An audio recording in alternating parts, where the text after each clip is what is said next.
Well, I'm really honoured to have a grant in my name. It's fantastic. And it was a complete surprise, and I'm really excited about it.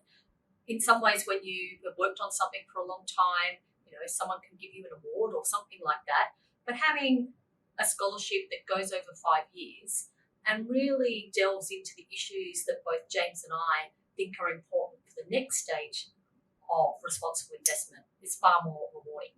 And of course, it's a complete honour for me to share this with James, who was the original founder of the PRI and the first executive director. And I'd really like to thank the PRI for this honour.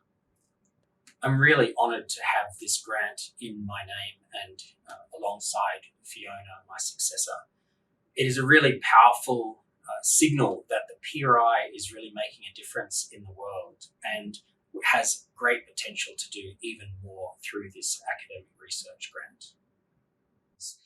The most important thing about this grant is what it's going to fund. We really need to understand how institutional investors can deploy capital more effectively to pull 1 billion people out of poverty, to fund the energy transition and really be a force for the future of humanity. When I first came to the PRI, which was back in the end of 2012, beginning of 2013, I felt that really a lot of our focus needed to be on mainstreaming responsible investment. While there's still a little bit of work to be done there, I think that a lot of large fund managers, pension funds, etc. around the world now integrate ESG factors. Where I think there's a lot more to do is in moving capital to where it's needed. So if we think about the Sustainable Development Goals, we're just over halfway there in time in terms of the timeline. We're at 2024, but we're not halfway there in terms of achieving them.